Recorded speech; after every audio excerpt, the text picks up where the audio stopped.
ಶ್ರೀ ಗುರುಭ್ಯೋ ನಮಃ. ಹರಿ ಓಂ. ಶ್ರಿಯಪ್ಪತ್ತೇ ನಿತ್ಯ ಗಣಿತ ಗುಣಮಾಣಿಕ್ಯ ವಿಶದ ಪ್ರಭಾಜಾಲೋಲ್ಲಾಸೋಪಹತ ಸಕಲಾವದ್ಯ ತಪಸೆ ಜಗಜ್ಜನ್ಮಸ್ಥೇಮ ಪ್ರಳಯ ರಚನಾಶೀಲ ವಪುಷೇ ನಮೋ ಶೇಷಾಂನಾಯ ಸ್ಮೃತಿಹೃದಯದೀಪ್ತಾಯ ಹರಯೇ येन प्रादुरभावि भूमिवनजे व्यस्तारिगो सन्ततिः प्रबोधिश्रुतिपङ्कजं करुणया प्राकाशीतत्वं परम् ध्वन्तं ध्वंसमनायि साधुनिकरश्चाकारि सन्मार्गगः तेन व्यासदिवाकरेण सततं मात्याजि मे मानसम् व्याप्तिर्यस्य निजे निजे नमः सा पक्षे सपक्षे स्थितिः व्यावृत्तिश्च विपक्षतोत विषये शक्तिर्न वै बाधिते नैवास्ति प्रतिपक्षयुक्तिरतुलं शुद्धं प्रमाणं समे भूयात्तत्त्वविनिर्णयाय भगवानानन्दतीर्थो मुनिः भवति यदनुभावादेडमूकोऽपि वाग्मी जडमतिरपि जन्तुर्जायते प्राज्ञमौलिः सकलवचनचेतो देवता भारती सा मम वचसि निधत्तं सन्निधिं मानसे च रमानिवासोचितवासभूमिसन्न्याय रत्ना वलिजन्मभूमि वैराग्यभाग्यो मम पद्मनाभतीर्थामृताब्धिर्भवताद्विभूत्यै पदवाक्यप्रमाणज्ञान् प्रतिवादिमदच्छिदः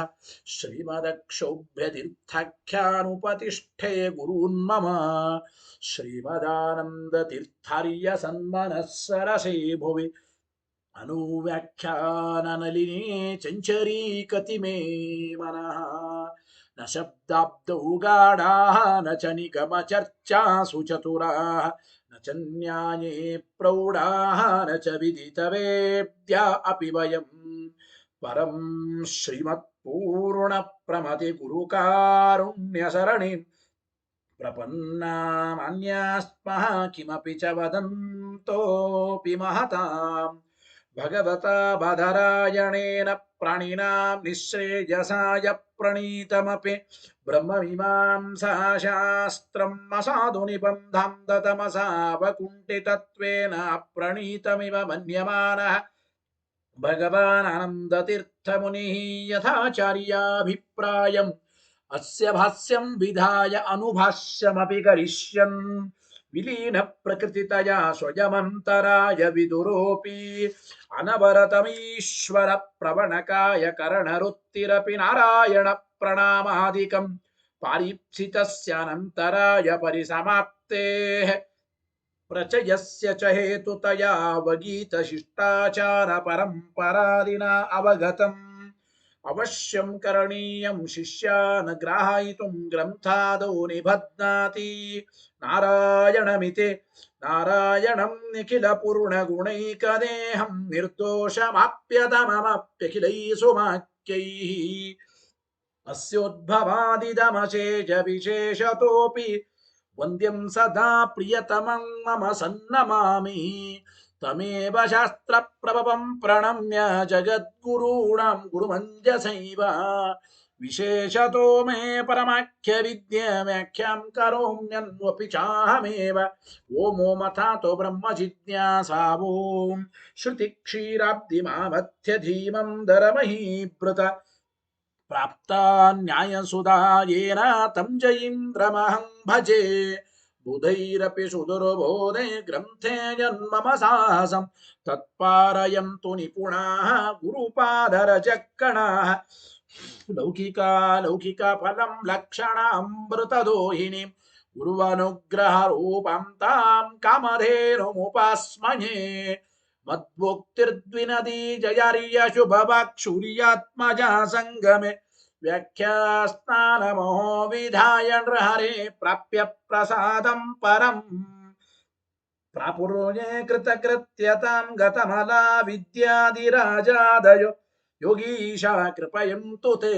ಜಯ ಮುನೇರ್ಭಾವಸ್ಯ ಬೋಧಾಯ ಮೇ ಶುಕೇನ ಶಾಂತ್ಯಾದಿಷು ವಾङ्ಮಯೇಷು ವ್ಯಾಸೇನ ಧೈರ್ಯಂ ಬುಧಿನೋಪಮೇಯಂ मनोजजित्या मनसाम्यपत्या रघुत्तमाख्यं स्वगुरुं नमामि न दग्धं यस्य कौपीनम् अग्नौ दत्तमपि स्फुटं वेदौ व्यासगुरुं नौमि श्रीवेदेशनमस्कृतम् सत्यनाथ गुरुः पातु योधीरो नवचन्द्रिकां नवामृतगदा तीर्थताण्डवानि व्यचीकृपथ आरूढः सहसा यतीन्द्रपदवीं गत्वा च वाराणसीं तत्रत्यान् कुमतप्रचारनिरतानद्वैतदिग्धन्तिनः प्रौढार्थे वचने सुयुक्तिखचिते सम्भीषयन्मोदयन् सत्यध्यानसुखे सरी विजयते पादासितः श्रीपतेः प्रावोचद्योतिकं न्यायसुधावाक्यार्थचन्द्रिकाम् सत्यप्रज्ञगुरुर्दद्यात् प्रज्ञां वैदान्तिकीं सदा बन्धुस्त्वं गुरुरिष्ट दैवतमिति त्वत्पादपङ्केरुहं प्राप्तं मां परिपालयेति सततं याचे निबद्धाञ्जलिः चित्तं मद्गुणदोषचिन्तनविदो नूनं मनाक्मा कृताः सत्याभिज्ञगुरोस्त्वदङ्घ्रियुगलम् हित्वा न मे सद्गतिः सत्याभिज्ञकराब्जोत्थान् पञ्चाशद्वर्षपूजकान् सत्यप्रमोदतीर्थार्यान् नौमि न्यायसुधारतान् वेदेशमुनिसत्पादसेवा सम्प्राप्तवैभवान् यादवार्यान् वरसुधाटिकाकारान् वयं नुमः पृथ्वीमण्डलमध्यस्थाः पूर्णबोधमतानुगाः वैष्णवा विष्णुहृदयाः तान्नमस्ये गुरून् मम आपादमौलिपर्यन्तं गुरूणामाकृतिं स्मरेत् तेन विघ्नाः प्रणश्यन्ति सिद्ध्यन्ति च मनोरथाः शुभां ध्यायन्ति ये कामान् गुरुदेवः प्रसादजान् इतरान् आत्मपापोत्थान् तेषां विद्या फलिष्यति यैरहं शुकवत् सम्यक् शिक्षितोऽस्मि कृपालुभिः श्रीमः सत्यात्मतीर्थार्यान् वन्दे विद्या गुरून् मम श्रीमन्न्यायसुधासक्तं नानार्थप्रतिपादकं गुणग्राहि यतिश्रेष्ठं श्रीसत्यात्मगुरुं भजे स्वस्त्यस्तु सतामखिलसन्मङ्गलानि भवन्तु ಶ್ರೀ ಗುರುಭ್ಯೋ ನಮಃ ಹರಿ ಓಂ. ಮೊನ್ನೆ ತ್ರಿಕೋಯಿಲೂರಿನಲ್ಲಿ ಜಿಜ್ಞಾಸಾಧಿಕರಣದ ಮುಕ್ತಾಯವಾಗಿ ಜನ್ಮಾಧಿಕರಣದ ಆರಂಭವಾಗಿದೆ. ಆರಂಭದ ಒಂದು ಪ್ಯಾರ ಮಾತ್ರ ಜನ್ಮಾಧಿಕರಣದ ವಿಚಾರ ಆಗಿತ್ತು. ಅದನ್ನು ಇನ್ನೊಮ್ಮೆ ನೋಡಿ ಇವತ್ತಿನಿಂದ ವಿಶೇಷವಾಗಿ ಈ ನ್ಯಾಯಸುಧೆಯ ಪ್ರಥಮಾಧ್ಯಾಯದ 2ನೇ ಅಧಿಕರಣ ಜನ್ಮಾಧಿಕರಣದ ವಿಚಾರವನ್ನು ಚಿಂತನೆ ಮಾಡೋಣ. ಪ್ರಧಾನವಾಗಿ ಓಂ ಜನ್ಮಾದ್ಯಸ್ಯ ಯತಃ ಓಂ, ಇದನ್ನು ಲಕ್ಷಣ ಸೂತ್ರ ಅಂತ ಕರೀತಾರೆ. ಭಗವಂತನ ಲಕ್ಷಣ ಹೇಳುವ ಸೂತ್ರ. ನೋಡಿ, ಈ ಸೂತ್ರದಲ್ಲಿ ನಾವು ತತ್ವಪ್ರಕಾಶಕ ಪ್ರಕಾರ ಬೇರೆ ಕಡೆ ಎಲ್ಲ ತಿಳಿದಿದ್ದೇವೆ ಹಿಂದೆ. ಒಟ್ಟು ಸೂತ್ರಾರ್ಥ ಏನು, ಪೂರ್ವ ಪಕ್ಷ ಏನು, ಸಿದ್ಧಾಂತ ಏನು. ಸೂತ್ರಾರ್ಥ ಇಷ್ಟೇನೆ. ಅಸ್ಯ ಅಂದ್ರೆ ಈ ಜಗತ್ತಿಗೆ, ಚೇತನಾಚೇತನಾತ್ಮಕವಾದ ಸಮಸ್ತ ಪ್ರಪಂಚಕ್ಕೆ ಯತಃ ಜನ್ಮಾದಿ, ಸೃಷ್ಟಿ ಸ್ಥಿತಿ ಸಂಹಾರ ನಿಯಮನ ಜ್ಞಾನ ಅಜ್ಞಾನ ಬಂಧ ಮೋಕ್ಷ ಇವುಗಳು ಯತಃ ಯಾರಿಂದ ಆಗತವೋ ಅವನೇ ಪರಬ್ರಹ್ಮ ಅಂತ ಓಂ ಜನ್ಮಾದ್ಯಸ್ಯ ಯತಃ ಓಂ ಎಂಬ ಸೂತ್ರದ ಅರ್ಥ.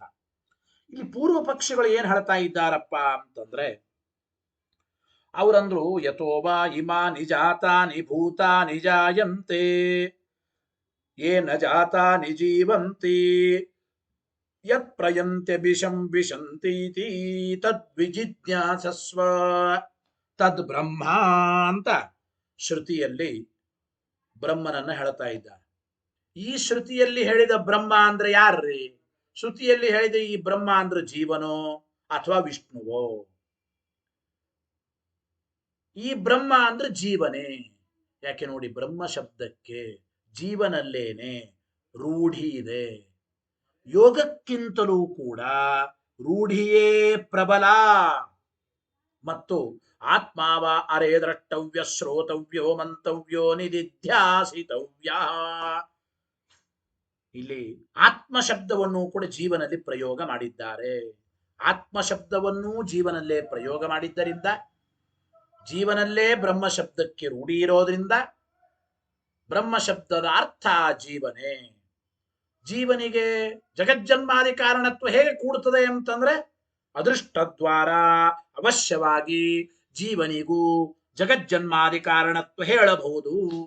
ಆದ್ರಿಂದ ಇಲ್ಲಿ ಬ್ರಹ್ಮ ಅಂದ್ರೆ ಜೀವನೇ ಅಂತ ಪೂರ್ವ ಪಕ್ಷ.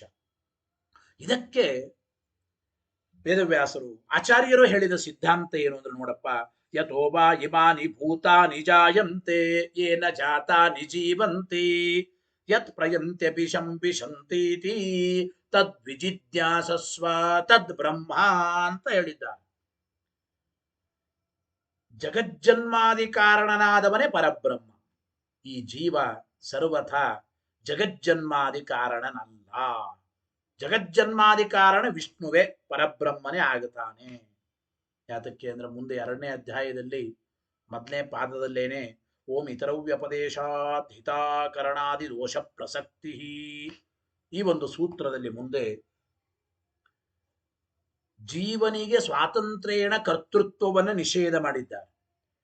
ಜೀವನಿಗೆ ಸ್ವಾತಂತ್ರ್ಯೇಣ ಕರ್ತೃತ್ವವನ್ನು ನಿಷೇಧ ಮಾಡಿದ್ದರಿಂದ ಮತ್ತು ಆತ್ಮಾವ ಅರೆ ದ್ರಷ್ಟವ್ಯ ಶ್ರೋತವ್ಯೋ ಮಂತವ್ಯ ಎಂಬ ವಾಕ್ಯದಲ್ಲಿ ಆತ್ಮ ಶಬ್ದ ಅಲ್ಲಿಯೂ ವಿಷ್ಣುವಿನನ್ನೇ ಹೇಳ್ತಾ ಇದೆ. ವಿಷ್ಣುವಿನನ್ನೇ ಹೇಳ್ತಾ ಇದೆ. ಜೀವನಲ್ಲಿ ಆತ್ಮ ಶಬ್ದದ ಪ್ರಯೋಗ ಅನ್ಕೋಬೇಡಿ. ಆತ್ಮ ಶಬ್ದದ ಪ್ರಯೋಗ ಅಲ್ಲಿಯೂ ವಿಷ್ಣುವಿನಲ್ಲೇ ಹೇಳ್ತಾ ಇದೆ. ಆತ್ಮ ಅಂದ್ರೆ ವಿಷ್ಣುವೇ. ಆಮೇಲೆ ಇಲ್ರಿ, ಬ್ರಹ್ಮ ಶಬ್ದಕ್ಕೆ ಜೀವನಲ್ಲಿ ರೂಢಿ ಉಂಟಲ್ಲ ಅಂದ್ರು. ಬ್ರಹ್ಮ ಶಬ್ದಕ್ಕೆ ಜೀವನಲ್ಲಿ ಕೇವಲ ರೂಢಿ, ಆದ್ರೆ ಪರಬ್ರಹ್ಮನಲ್ಲಿ ವಿಷ್ಣುವಿನಲ್ಲಿ ವಿದ್ವದ್ರೂಢಿ ಅಂತ. ಯೋಗಕ್ಕಿಂತಲೂ ರೂಢಿ ಪ್ರಬಲ, ರೂಢಿಗಿಂತಲೂ ವಿದ್ವದ್ರೂಢಿ ಇದು ಇನ್ನೂ ಪ್ರಬಲ. ವಿದ್ವದ್ರೂಢಿ ಇದೆ. ಮತ್ತು ಆ ಶ್ರುತಿಯಲ್ಲಿ ಏನ್ ಹೇಳಿದ್ದಾರೆ? ಯತ್ ಪ್ರಯಂತ್ಯಭಿಶಂಪಿಶಂತೀತಿ, ಅಭಿಸಂಪಿಶಂತಿ, ಎಲ್ಲ ಮುಕ್ತರು ಪರಮಾತ್ಮನನ್ನು ಹೊಂದುತ್ತಾರೆ. ಮುಕ್ತ ಪ್ರಾಪ್ಯತ್ವ ಇದು ಜೀವನಿಗೆ ಉಂಟ? ಸರ್ವಥ ಮುಕ್ತ ಪ್ರಾಪ್ಯತ್ವ ಜೀವನಿಗೆ ಇಲ್ಲ. ಮುಕ್ತ ಪ್ರಾಪ್ಯನಾದ ವ್ಯಕ್ತಿ ತದ್ ಬ್ರಹ್ಮ, ಅವನು ಪರಬ್ರಹ್ಮ, ಮುಕ್ತರಿಂದ ಹೊಂದಲ್ಪಡತಕ್ಕಂಥವನು. ಜೀವ ಎಂಬ ವ್ಯಕ್ತಿ ಮುಕ್ತರಿಂದ ಹೊಂದಲ್ಪಡತಕ್ಕಂಥವನಲ್ಲ. ಆದ್ರಿಂದ ಮುಕ್ತ ಪ್ರಾಪ್ಯತ್ವ ಎಂಬ ಲಿಂಗದಿಂದಲೂ ಜೀವನಲ್ಲಿ ಬ್ರಹ್ಮ ಶಬ್ದ ಮುಖ್ಯವಾಗಿ ಹೇಳಿಕೊಡ್ತದೆ ಅನ್ನಬಾರದು. ಮತ್ತು ಜಗಜ್ಜನ್ಮಾದಿ ಕಾರಣತ್ವ ಜೀವನಲ್ಲಿ ಇದು ಅಸಂಭಾವಿತ. ಆದ್ರಿಂದ ಬ್ರಹ್ಮ ಬ್ರಹ್ಮ ಅಂದ್ರೆ ಇಲ್ಲಿ ಪರಬ್ರಹ್ಮನೇ, ವಿಷ್ಣುವೇ ಬ್ರಹ್ಮ ಶಬ್ದದಿಂದ ಸ್ವೀಕಾರ ಮಾಡಬೇಕು. ಹಾಗಾದ್ರೆ ಜಗಜ್ಜನ್ಮಾದಿ ಕಾರಣ ಕರ್ತೃವಾದವನೇ ಬ್ರಹ್ಮ. ಆ ಪರಬ್ರಹ್ಮನ ಜಿಜ್ಞಾಸ ಪ್ರಥಮ ಸೂತ್ರದಲ್ಲಿ ಹೇಳಿದ್ದಾರೆ. ಬ್ರಹ್ಮ ಜಿಜ್ಞಾಸ ಮಾಡಬೇಕು ಅಂತ ಹೇಳಿದ್ರು ಪ್ರಥಮ ಸೂತ್ರದಲ್ಲಿ. ಬ್ರಹ್ಮ ಜಿಜ್ಞಾಸ ಮಾಡಬೇಕು ಅಂದ್ರೆ ಜಿಜ್ಞಾಸಕ್ಕೆ ವಿಷಯನಾದ ಬ್ರಹ್ಮ ಅಂದ್ರೆ ಯಾರ್ರೀ ಪ್ರಶ್ನೆ ಬಂತು. ಜಗಜ್ಜನ್ಮಾದಿ ಕಾರಣ ಕರ್ತೃವಾದವನೇ ಬ್ರಹ್ಮ ಅಂತ 2ನೇ ಸೂತ್ರದಲ್ಲಿ ಹೇಳಿದ್ದಾರೆ ಅಂತ ನಾವು ಚಿಂತನೆ ಮಾಡಬೇಕು. ಅದಕ್ಕೆ ಇಲ್ಲಿ ಜನ್ಮಾಧಿಕರಣದ ಆರಂಭದ ವಾಕ್ಯ ನೋಡಿ. ಪ್ರಥಮ ಸೂತ್ರೇ ವಿಹಿತ ಬ್ರಹ್ಮ ಜಿಜ್ಞಾಸ ಜನ್ಮಾದಿ ಸೂತ್ರೈ ಕ್ರಿಯತೆ. ಪ್ರಥಮ ಸೂತ್ರದಲ್ಲಿ ಹೇಳಲ್ಪಟ್ಟ ಬ್ರಹ್ಮ ಜಿಜ್ಞಾಸ ಎಂಬುದು ಇಲ್ಲಿ ಜನ್ಮಾದಿ ಸೂತ್ರಗಳಿಂದ ಹೇಳಲ್ಪಡ್ತಾ ಇದ್ದಾರೆ. ಜನ್ಮಾದಿ ಸೂತ್ರಗಳಿಂದ ಅಂದ್ರೆ ಲಕ್ಷಣ ಸೂತ್ರಗಳಿಂದ ಇಂತಹ ಲಕ್ಷಣ ಉಳ್ಳ ವ್ಯಕ್ತಿಯೇ ಬ್ರಹ್ಮ, ಅವನ ಜಿಜ್ಞಾಸ ಮಾಡಬೇಕು ಅಂತ ಇಲ್ಲಿ ಹೇಳ್ತಾ ಇದ್ದಾರೆ ನೋಡಿ. ಸ್ವರೂಪ ಸಾಧನ ಫಲ ಜಿಜ್ಞಾಸಾ ಹಿ ಬ್ರಹ್ಮ ಜಿಜ್ಞಾಸ ಉಚ್ಯತೆ. ಬ್ರಹ್ಮ ಜಿಜ್ಞಾಸ ಅಂದ್ರೆ ಏನ್ರಿ? ಬ್ರಹ್ಮನ ಸ್ವರೂಪ ಗೊತ್ತಾಯ್ತೋ ಇಲ್ಲ? ಅಂದ್ರೆ ಆ ಒಂದು ಬ್ರಹ್ಮನ ಸ್ವರೂಪದ ಜಿಜ್ಞಾಸ, ಸಾಧನೆಗಳ ಜಿಜ್ಞಾಸ, ಬ್ರಹ್ಮನ ಜಿಜ್ಞಾಸ ಮಾಡಿದ್ರೆ ಫಲ ಏನು, ಇವುಗಳ ಜಿಜ್ಞಾಸ, ಇದನ್ನೇ ಬ್ರಹ್ಮ ಜಿಜ್ಞಾಸ. ಬ್ರಹ್ಮ ಸ್ವರೂಪ ಜಿಜ್ಞಾಸ, ಬ್ರಹ್ಮ ಜಿಜ್ಞಾಸಕ್ಕೆ ಸಾಧನವಾದವುಗಳ ಜಿಜ್ಞಾಸ ಮತ್ತು ಬ್ರಹ್ಮ ಜಿಜ್ಞಾಸ ಮಾಡಿದ್ರೆ ಫಲ ಏನು ಎಂಬ ಫಲ ಜಿಜ್ಞಾಸ.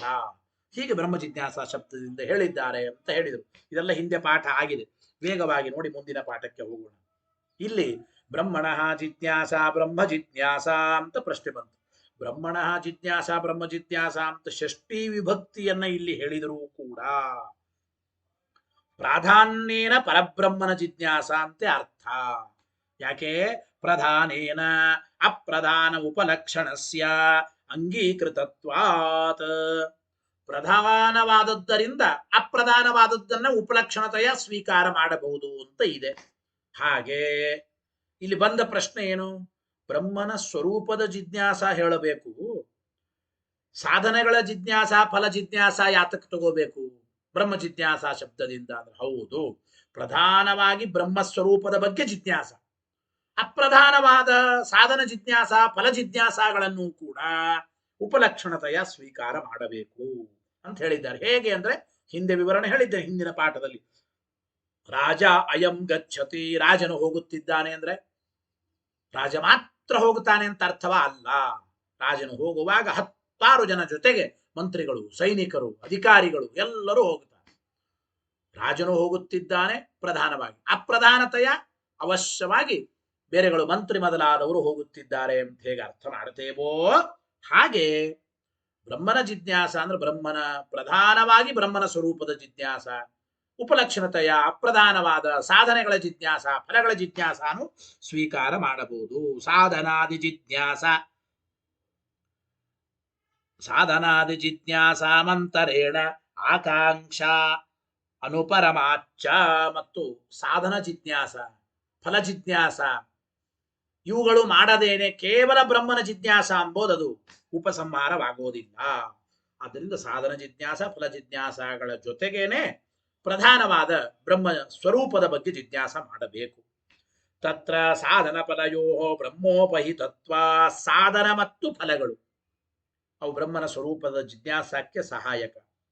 ಅದನ್ನೇ ಬರೆದರು. ಬ್ರಹ್ಮಣಶ್ಚ ಸ್ವಪ್ರಧಾನತ್ವಾತ್. ಪ್ರಧಾನವಾಗಿ ಬ್ರಹ್ಮ ಸ್ವರೂಪದ ಜಿಜ್ಞಾಸ ಅದೇ ಶ್ರೇಷ್ಠ ಅಭ್ಯರ್ಹಿತತ್ವೇನ. ತತ್ಸ್ವರೂಪ ಜಿಜ್ಞಾಸ ಏವ ಪ್ರಥಮಂ ಪ್ರಾಪ್ತ. ಆದ್ದರಿಂದ ಬ್ರಹ್ಮಸ್ವರೂಪದ ಜಿಜ್ಞಾಸವೇ ಪ್ರಧಾನ. ಅದರಿಂದ ಬ್ರಹ್ಮಸ್ವರೂಪದ ಜಿಜ್ಞಾಸನೇ ಆರಂಭದಲ್ಲಿ ಮೊದಲಿಗೆ ಓಂ ಓಂ ಅಥಾತೋ ಬ್ರಹ್ಮ ಜಿಜ್ಞಾಸ ಓಂ ಅಂತ ಹೇಳಿದ್ದು. ಅದಕ್ಕೆ ಸಹಾಯಕವಾಗಿ ಸಾಧನೆಗಳ ಜಿಜ್ಞಾಸ ಫಲಗಳ ಜಿಜ್ಞಾಸ ಮಾಡಬಹುದು ಎಂಬ ಮಾತು.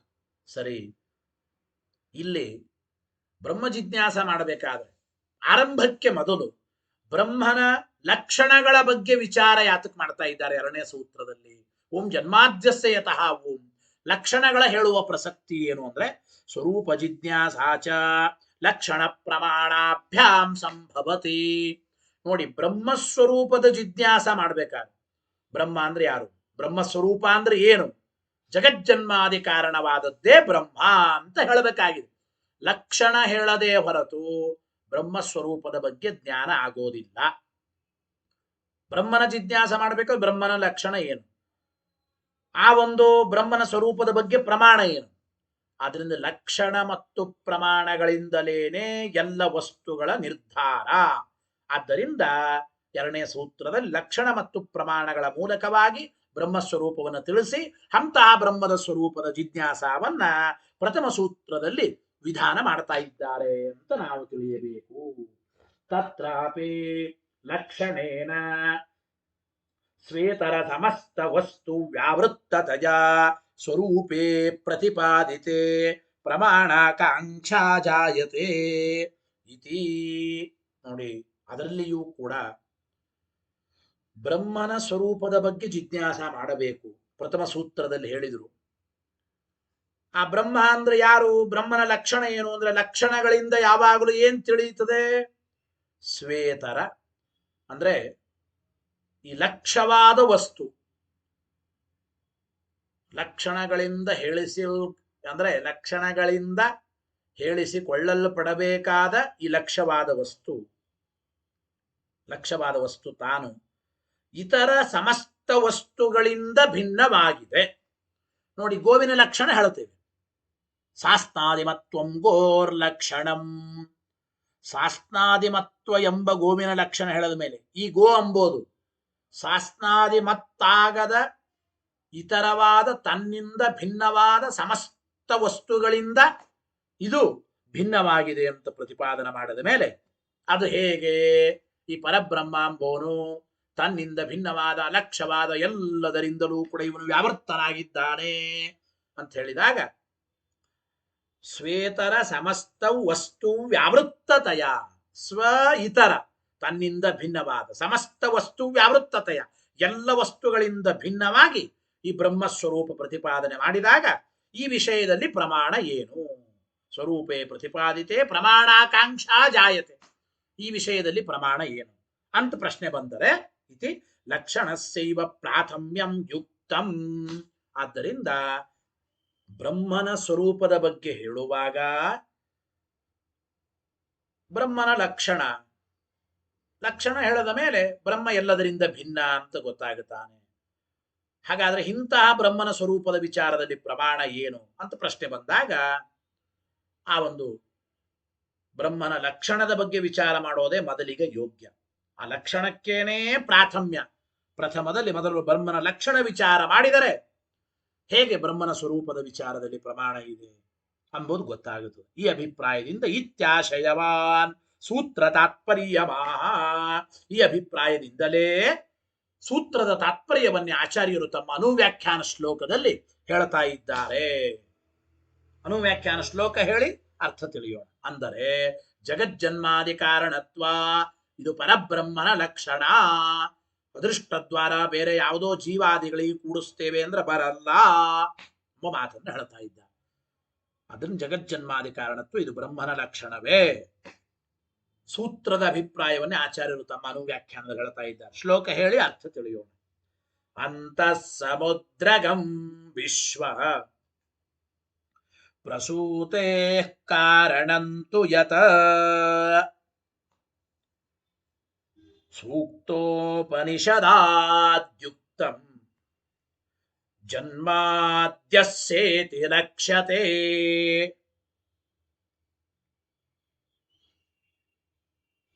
ಏನರ್ಥ?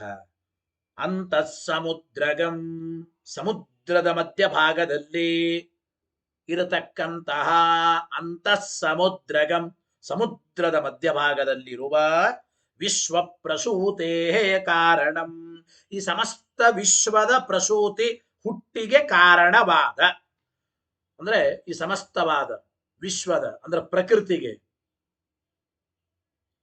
ಈ ಪ್ರಕೃತಿಯ ಸೃಷ್ಟಿಗೆ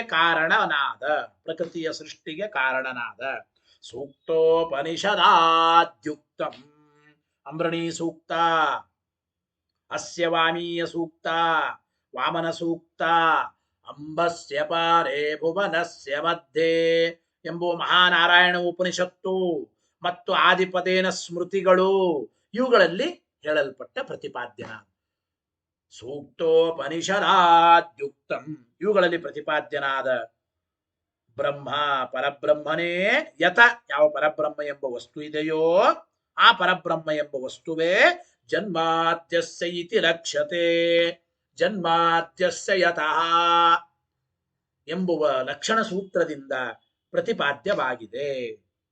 ಅಂದ್ರೆ ನೋಡಿ, ಸಮುದ್ರದ ಮಧ್ಯದಲ್ಲಿರುವ ಸಮಸ್ತ ಜಗತ್ತಿಗೆ ಕಾರಣನಾದ ಅಂದ್ರೆ ಇಡೀ ಪ್ರಕೃತಿಯ ಸೃಷ್ಟಿಗೆ ಕಾರಣನಾದ ಸೂಕ್ತ ಉಪನಿಷತ್ತು ಸ್ಮೃತಿ ಮೊದಲಾದವುಗಳಿಂದ ಪ್ರತಿಪಾದ್ಯನಾದ ಪರಬ್ರಹ್ಮ ಎಂಬ ವಸ್ತುವೇ ಇಲ್ಲಿ ಜನ್ಮಾದ್ಯಸ್ಯತಃ ಓಂ ಎಂಬ ಎರಡನೇ ಲಕ್ಷಣ ಸೂತ್ರದಲ್ಲಿ ಹೇಳಲ್ಪಡ್ತಾ ಇದೆ. ಆ ಪರಬ್ರಹ್ಮನ ಲಕ್ಷಣವೇ ಇಲ್ಲಿ ಎರಡನೇ ಸೂತ್ರದಲ್ಲಿ ಹೇಳ್ತಾ ಇದ್ದಾರೆ ಅಂತ ಅಭಿಪ್ರಾಯ. ಇಷ್ಟು ಶ್ಲೋಕಾರ್ಥ. ಟೀಕಾಕೃತ್ಪಾದರು ಸುಧೆಯಲ್ಲಿ ಏನು ಬರೆದಿದ್ದಾರೆ ನೋಡಿ. ಏನು ಅಂದ್ರೆ ಸಮುದ್ರಸ್ಯ ಅಂದ್ರೆ ಅಂತಃ ಸಮುದ್ರಗಂ ಆಚಾರ್ಯನು ವ್ಯಾಖ್ಯಾನ ಶ್ಲೋಕದಲ್ಲಿ ಅರ್ಥ ಇದೆ. ಏನ್ ಅರ್ಥ ಮಾಡಬೇಕು? ಸಮುದ್ರಸ್ಯ ಅಂತಃ ಸಮುದ್ರಗಂ ತದ್ಗಚ್ಚತಿ ಇತಿ ಅಂತಃ ಸಮುದ್ರಗಂ. ಮೊದಲು ಸಮುದ್ರಸ್ಯ ಅಂತಃ ಸಮುದ್ರಂ ಸಮಾಸ ಹೀಗೆ ಮಾಡ್ಕೋಬೇಕ್ರಿ.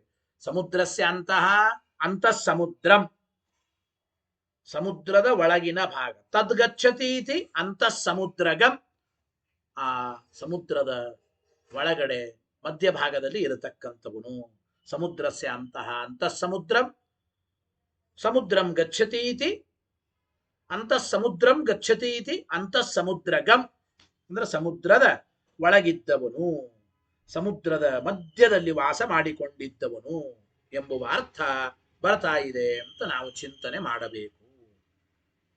ಆಮೇಲೆ ವಿಶ್ವ ಪ್ರಸೂತೇ ಕಾರಣಂ ಅಂತ ಯಾವ ವಸ್ತು ವಿಶ್ವದ ಪ್ರಸೂತಿಗೆ ಕಾರಣ. ವಿಶ್ವದ ಪ್ರಸೂತಿ ಅಂದ್ರೇನು? ವಿಶ್ವ ಪ್ರಸೂತೇ ಅಂದ್ರೆ ಮೂಲ ಪ್ರಕೃತೇ. ಟೀಕಾಕಪ್ಪ ಅದ್ರ ಅರ್ಥ ಬರೀತಾ ಇದ್ದ. ಜಗತ್ತಿಗೆ ಉಪಾದಾನ ಕಾರಣವಾದ, ಸಮಸ್ತ ಜಗತ್ತಿಗೆ ಮೆಟೀರಿಯಲ್ ಅಂತ ಅನಿಸಿಕೊಂಡ ಅಂದ್ರೆ ಉಪಾದಾನ ಕಾರಣವಾದ ಪ್ರಕೃತಿಗೆ ಕಾರಣಂ. ಸಮಸ್ತ ಜಗತ್ತಿಗೆ ಉಪಾದಾನ ಕಾರಣವಾದ ಮೂಲ ಪ್ರಕೃತಿಗೂ ಭಗವಂತ ಕಾರಣ ಎಂಬ ಮಾತನ್ನು ಹೇಳ್ತಾ ಇದ್ದಾರೆ. ಭಗವಂತ ಕಾರಣ. ಆಮೇಲೆ ಸೂಕ್ತೋಪನಿಷದಾದ್ಯುಕ್ತಂ, ಸೂಕ್ತ ಉಪನಿಷತ್ತು ಇವೇ ಮೊದಲಾದವುಗಳಿಂದ ಹೇಳಲ್ಪಟ್ಟ ವ್ಯಕ್ತಿ. ಸೂಕ್ತಂ ಅಂದ್ರೆ ಅಂಬರಣಿ ಸೂಕ್ತ, ವಾಮನ ಸೂಕ್ತಗಳು. ಉಪನಿಷತ್ತು ಅಂದ್ರೆ ಅಂಬಸ್ಯ ಪಾರೇ ಇತ್ಯಾದಿಕ. ಅಂಬಸ್ಯ ಪಾರೇ ಭುವನಸ್ಯ ಮಧ್ಯೇನ ಕಸ್ಯ ಪೃಷ್ಠೇ ಮಹತೋ ಮಹೀಯಾನ. ಮಹಾನಾರಾಯಣ ಉಪನಿಷತ್ತು. ಆದಿಗ್ರಹಣಾತ್ ಆದಿಪದ ಇರೋದ್ರಿಂದ ಸೂಕ್ತೋಪನಿಷದಾದ್ಯುಕ್ತಂ. ಸೂಕ್ತೋಪನಿಷದಾದಿ ಆದಿಪದ ಇರೋದ್ರಿಂದ ಆದಿಪದದಿಂದ ಆಪೋ ನಾರಾಯಿತಿ ಪ್ರೋಕ್ತ ಆಪೋ ವೈ ನರಸೂನವಃ ಎಂಬ ಮಾತನ್ನು ಇಲ್ಲಿ ಹೇಳ್ತಾ ಇದ್ದಾರೆ. ಆ ಸ್ಮೃತಿಯನ್ನ ಗ್ರಹಣ ಮಾಡಬೇಕು. ಅಂದ್ರೆ ಈ ರೀತಿ ಸೂಕ್ತ, ಉಪನಿಷತ್ತು ಮತ್ತು ಸ್ಮೃತಿಗಳು ಇವೇ ಮೊದಲಾದವುಗಳಿಂದ ಹೇಳಲ್ಪಟ್ಟ ಯತ ಯಾವ ಪರಬ್ರಹ್ಮ ಎಂಬ ವಸ್ತು ಇದೆಯೋ ಆ ಪರಬ್ರಹ್ಮ ಎಂಬ ವಸ್ತುವಿನ ಲಕ್ಷಣವನ್ನೇ ಜನ್ಮಾದ್ಯಸ್ಯೇತಿ ರಕ್ಷತೆ. ಓಂ ಜನ್ಮಾದ್ಯಸ್ಯೇತಃ ಓಂ ಎಂಬುವ ಎರಡನೇ ಸೂತ್ರದಲ್ಲಿ ಲಕ್ಷಣವನ್ನ ಹೇಳ್ತಾ ಇದ್ದಾರೆ ಎಂಬುವ ಅಭಿಪ್ರಾಯವನ್ನ ನಾವು ಚಿಂತನೆ ಮಾಡಬೇಕು ಅಂತ ಅರ್ಥ. ಇನ್ನು ಸರಿ ಇಲ್ರಿ, ಓಂ ಜನ್ಮಾದ್ಯಸ್ಯೇತಃ ಓಂ ಎಂಬ ಈ ಎರಡನೇ ಸೂತ್ರದಲ್ಲಿ ಬ್ರಹ್ಮನ ಲಕ್ಷಣ ಹೇಳ್ತಾ ಇದ್ದಾರೆ. ಇದೆಲ್ಲವೂ ಸರಿರೇ. ಬ್ರಹ್ಮನ ಲಕ್ಷಣ ಅಂತಂದ್ರೆ ಇದು ಪರಬ್ರಹ್ಮನ ವಿಷ್ಣುವಿನ ಲಕ್ಷಣ ಅಂತ ಯಾತಕ್ಕಾಗಬೇಕ್ರಿ?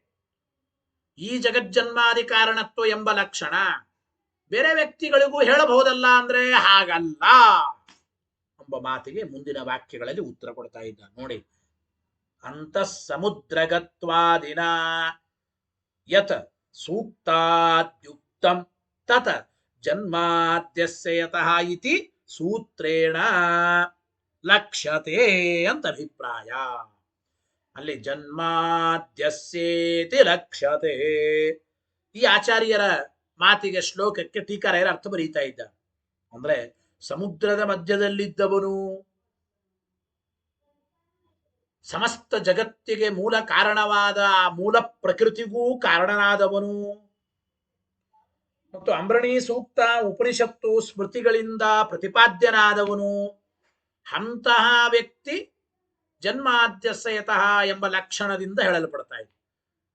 ಇಂತಹ ವ್ಯಕ್ತಿನೇ ಈ ಲಕ್ಷಣದಿಂದ ಹೇಳಲ್ಪಡ್ತಾ ಇದೆ ಅಂತಂದರೆ ಅದು ಯಾವುದಾಗಬೇಕು? ಅದು ಪರಬ್ರಹ್ಮನೇ. ಜೀವಾದಿಗಳಾಗ್ಲಿಕ್ಕೆ ಸಾಧ್ಯ ಇಲ್ಲ ಅಂತ ಬರೀತಾರೆ. ಅಂತಃ ಸಮುದ್ರಗತ್ವಾದಿನ, ಸಮುದ್ರದ ಮಧ್ಯಭಾಗದಲ್ಲಿರತಕ್ಕಂಥವನು ಯಾವ ವಸ್ತು ಇದೆಯೋ ಮತ್ತು ಸೂಕ್ತಾದ್ಯುಕ್ತಂ ಸೂತ್ರ ಉಪನಿಷತ್ತು ಸ್ಮೃತಿಗಳಿಂದ ಹೇಳಲ್ಪಟ್ಟದ್ದು ಮತ್ತು ಮೂಲ ಪ್ರಕೃತಿಗೆ ಕಾರಣವಾದದ್ದು ಯಾವುದಿದೆಯೋ ತತ ಅದೇನೆ ಜನ್ಮಾದ್ಯಸ್ಯತಃ ಇತಿ ಸೂತ್ರೇಣ ಲಕ್ಷ್ಯತೆ. ಲಕ್ಷ್ಯತೆ ಅಂದ್ರೇನು? ಶ್ವೇತರ ಸಮಸ್ತ ವಸ್ತು ವ್ಯಾವರ್ತಕ ಧರ್ಮವತ್ತಯ ಪ್ರತಿಪಾದ್ಯತೆ.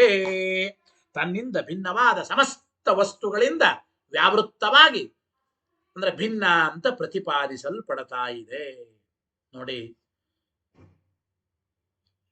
ಯಸ್ಯ ಲಕ್ಷಣ ಮುಚ್ಚತೆ ತಲ್ಲಕ್ಷಂ. ಯಾವುದರ ಲಕ್ಷಣ ಹೇಳುತ್ತೇವೋ ಅದು ಲಕ್ಷ್ಯ. ಪ್ರಮಾಣ ಚಂದ್ರಿಕಾ ಪ್ರಮಾಣ ಪದ್ಧತಿಯಲ್ಲಿ ಲಕ್ಷ್ಯದ ಬಗ್ಗೆ ಹೇಳ್ತಾ ಇದ್ದ. ಲಕ್ಷಣ ಅಂದ್ರೆ ಏನು? ಲಕ್ಷಣ ಅಂದ್ರೆ ಈ ಲಕ್ಷ್ಯವು ತನ್ನಿಂದ ಭಿನ್ನವಾದ ಸಮಸ್ತ ವಸ್ತುಗಳಿಂದ ವ್ಯಾವೃತ್ತವಾಗಿ ಅಸಾಧಾರಣವಾದ ಧರ್ಮವುಳ್ಳದ್ದಾಗಿದೆ ಅಂತ ಹೇಳೋದೇ ಲಕ್ಷಣ. ಲಕ್ಷಣ ಅಂತ ಕರೀತಾ ಇದ್ದಾರೆ ಎಂಬ ಅಭಿಪ್ರಾಯವನ್ನು ನಾವು ಚಿಂತನೆ ಮಾಡಬೇಕು. ಇಲ್ಲ ಆಮೇಲೆ ನಿರ್ವಿಶೇಷ ಸ್ವರೂಪ ಮಾತ್ರಂ ಇಹ ಜನ್ಮಾದಿ ಸೂತ್ರೇ ಲಕ್ಷ್ಯತಯ ಅಭಿಪ್ರೇತಂ ಇತಿ ಕೇಚಿದ್ ವ್ಯಾಚಕ್ಷತೆ ತನ್ನಿರಾಸಾರ್ಥಂ ಅಂತಃ ಸಮುದ್ರಗಂ ಇತ್ಯಾದ್ಯುಕ್ತಂ. ಇಲ್ಲಿ ಕೆಲವು ವಾದಿಗಳು ಅಂದ್ರೆ ಮಾಯಾವಾದಿಗಳು ಅಂತೆ ಅರ್ಥ. ಇಲ್ಲಿ ಮಾಯಾವಾದಿಗಳು ಜನ್ಮಾದ್ಯಸ್ಯೇತಃ ಓಂ ಎಂಬ ಈ ಎರಡನೆಯ ಲಕ್ಷಣ ಸೂತ್ರದಲ್ಲಿ ಬ್ರಹ್ಮನ ಲಕ್ಷಣ ಹೇಳ್ತಾ ಇದ್ದಾರೆ, ಸರಿ, ಅದು ಒಪ್ಪಿಕೊಳ್ತೇವೆ. ಎಂತಹ ಬ್ರಹ್ಮನ ಲಕ್ಷಣವನ್ನ ಎರಡನೇ ಸೂತ್ರದಲ್ಲಿ ಹೇಳ್ತಾ ಇದ್ದಾರೆ ಅಂದ್ರೆ ನಿರ್ವಿಶೇಷವಾದ ಬ್ರಹ್ಮನ ಸ್ವರೂಪವೇ ಈ ಎರಡನೆಯ ಲಕ್ಷಣ ಸೂತ್ರದಲ್ಲಿ ಹೇಳ್ತಾ ಇದ್ದಾರೆ ಅಂತವರಂತ ಇದ್ದಾರೆ. ಅದರ ನಿರ್ವಿಶೇಷವಾದ ಬ್ರಹ್ಮಸ್ವರೂಪವೇ ಲಕ್ಷಣ ಸೂತ್ರದಿಂದ ಹೇಳಲ್ಪಡತಕ್ಕಂಥದ್ದು. ಈ ಲಕ್ಷಣಕ್ಕೆ ಲಕ್ಷ್ಯ ಯಾರಪ್ಪ ಅಂದ್ರೆ ನಿರ್ವಿಶೇಷವಾದ ಬ್ರಹ್ಮಸ್ವರೂಪ ಅಂತ ಕೆಲವರು ವ್ಯಾಖ್ಯಾನ ಮಾಡ್ತಾರೆ. ಈ ವ್ಯಾಖ್ಯಾನ ತಪ್ಪು ಅಂತ ತಿಳಿಸೋ ಸಲುವಾಗಿ ಆಚಾರ್ಯರು ಅಂತಃ ಸಮುದ್ರಗಂ ವಿಶ್ವ ಪ್ರಸೂತೆ ಕಾರಣಂ ತು ಯತ್. ನೋಡಿ, ನಿರ್ವಿಶೇಷವಾದ ಬ್ರಹ್ಮಸ್ವರೂಪ ಈ ಲಕ್ಷಣ ಸೂತ್ರದಲ್ಲಿ ಹೇಳಲ್ಪಡ್ತಾ ಇಲ್ಲ. ಸಮುದ್ರದ ಮಧ್ಯದಲ್ಲಿದ್ದದ್ದು, ಮೂಲ ಪ್ರಕೃತಿಗೆ ಕಾರಣವಾದದ್ದು, ಸೂಕ್ತ ಉಪನಿಷತ್ತು ಸ್ಮೃತಿಗಳಿಂದ ಪ್ರತಿಪಾದ್ಯವಾದದ್ದು ಅಂತ ವಿಶೇಷಣಗಳನ್ನ ಕೊಡೋದ್ರಿಂದ ಈ ಲಕ್ಷಣಗಳಿಂದ ಹೇಳಲ್ಪಡುವ ಬ್ರಹ್ಮಸ್ವರೂಪ ಇದು ನಿರ್ವಿಶೇಷವಾದ ಬ್ರಹ್ಮಸ್ವರೂಪ ಅಲ್ಲ, ಸವಿಶೇಷವಾದ ಬ್ರಹ್ಮನ ಸ್ವರೂಪದ ಲಕ್ಷಣವನ್ನೇ ಇಲ್ಲಿ ಹೇಳ್ತಾ ಇದ್ದಾರೆ.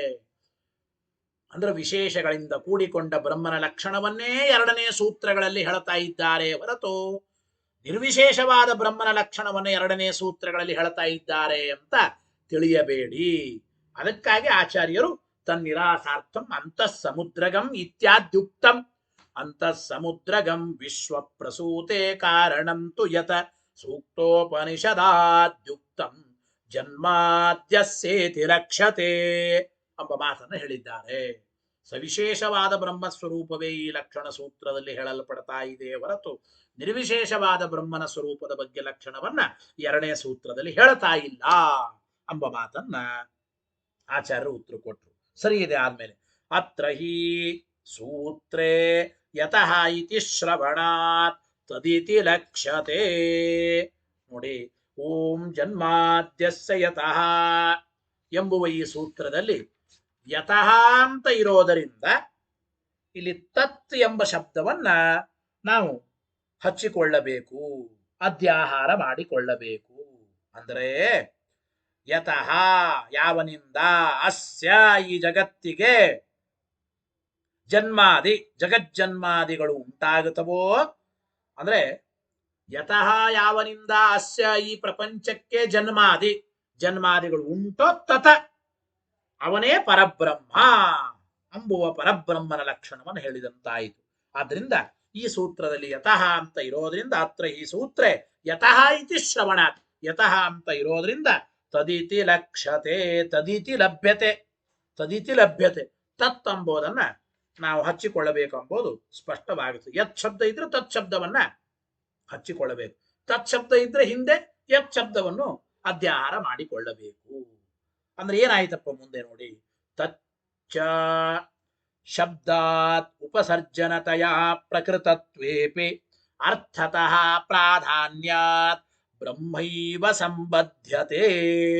ಇಲ್ಲಿ ಬರೀತಾ ಇದ್ದ ತಚ್ಚ ಅಂದ್ರೆ ಏನು, ಆ ಪರಬ್ರಹ್ಮ ಎಂಬುವನು ಬ್ರಹ್ಮನಾದರು. ಅಂದ್ರೆ ತತ್ ಎಂಬ ಶಬ್ದದಿಂದ ಹಿಂದಿನ ಸೂತ್ರದಲ್ಲಿ ಅವನು ಪ್ರಕೃತನಾದರೂ ಕೂಡ, ಅಂದ್ರೆ ಜಿಜ್ಞಾಸಕ್ಕೆ ವಿಶೇಷಣವಾಗಿ ಉಪಸರ್ಜನತೆಯ ಅಂದ್ರೆ ಅಮುಖ್ಯತೆಯ ಪ್ರಕೃತನಾದರೂ ಕೂಡ ತಚ್ಚ ಈ ಬ್ರಹ್ಮ ಎಂಬವನು ಹೇಳ್ತಾ ಇದ್ದಾರೆ. ತಚ್ಚ ಆ ಬ್ರಹ್ಮ ಎಂಬವನು ಶಬ್ದಾತ್ ಹಿಂದಿನ ಸೂತ್ರದಲ್ಲಿ ಬ್ರಹ್ಮ ಜಿಜ್ಞಾಸ, ಬ್ರಹ್ಮಣ ಜಿಜ್ಞಾಸ ಬ್ರಹ್ಮ ಜಿಜ್ಞಾಸ ಅಂತ ಹೇಳಿ ಈ ಶಬ್ದದಿಂದ ಉಪಸರ್ಜನತೆಯ ಪ್ರಕೃತನಾದರು. ಅಂದ್ರೆ ಅಮುಖ್ಯವಾಗಿ ಪ್ರಕೃತನಾದರೂ ಕೂಡ, ಅಂದ್ರೆ ಬುದ್ಧಿಸ್ತನಾದರೂ ಕೂಡ ಕೆಲವರೆಲ್ಲ ಅನ್ಬೋದ್ರಿ, ಇಲ್ರಿ ಕೇವಲ ಬ್ರಹ್ಮ ಜಿಜ್ಞಾಸ ಮಾಡಬೇಕು ಅಂತ ಇದೆ, ಇಲ್ಲಿ ಶಬ್ದತಃ ಅಮುಖ್ಯವಾಗಿ ಬ್ರಹ್ಮ ಬುದ್ಧಿಸ್ತನಾಗಿದ್ದಾನೆ, ಪ್ರಕೃತನಾಗಿದ್ದಾನೆ ಅಂತಂದ್ರೆ ಹಂಗಲ್ಲ. ಏನು ಅಂತಂದ್ರೆ ಅರ್ಥತಃ ಪ್ರಾಧಾನ್ಯಾತ್ ಬ್ರಹ್ಮೈವ ಸಂಬದ್ಧತೆ ಅಂತಂದ್ರು. ಅಂದ್ರೆ ಶಬ್ದವನ್ನು ನೋಡದೇನೆ ಅಲ್ಲಿ ವಸ್ತುತಃ ಅರ್ಥಕ್ಕೆ ಪ್ರಾಧಾನ್ಯ ಕೊಟ್ಟು ನೋಡಿದಾಗ, ಅಂದ್ರೆ ಅರ್ಥದ ಮಹತ್ವವನ್ನು ನಾವು ತಿಳಿದುಕೊಂಡಾಗ ಇಲ್ಲಿ ಬ್ರಹ್ಮ ಬ್ರಹ್ಮ ಅಂದ್ರೆ ಮುಖ್ಯನಾದ ಪರಬ್ರಹ್ಮನೇ ನಾವು ಅರ್ಥ ಮಾಡಿಕೊಳ್ಳಬೇಕು. ಬರೇ ಬ್ರಹ್ಮ ಶಬ್ದ ಇರೋದ್ರಿಂದ ಬ್ರಹ್ಮ ಅಂದ್ರೆ ಅಮುಖ್ಯತೆಯ ಪ್ರಕೃತನಾದ ಬ್ರಹ್ಮ ಜೀವಾದಿಗಳನ್ನು ತೆಗೆದುಕೊಳ್ಳಬಹುದು ಹಿಂಗ ಅನ್ಕೋಬೇಡ್ರಿ. ಬರೇ ಶಬ್ದತಃ ಇಲ್ಲಿ ಬ್ರಹ್ಮ ಶಬ್ದವನ್ನು ನೀವು ಯೋಚನೆ ಮಾಡಬೇಡಿ.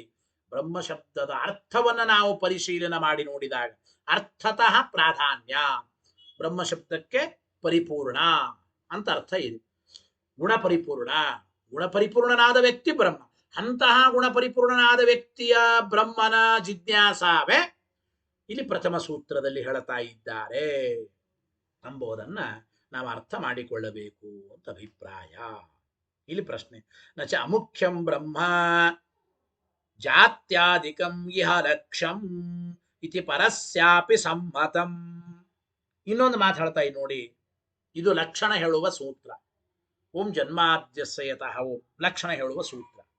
ಇಲ್ಲಿ ಮಾಯಾವಾದಿಗಳು ಏನಂತಾರೆ, ಇಲ್ಲಿ ನಿರ್ವಿಶೇಷವಾದ ಬ್ರಹ್ಮನ ಲಕ್ಷಣ ಹೇಳ್ತಾ ಇದ್ದಾರೆ ಅಂತಂತ.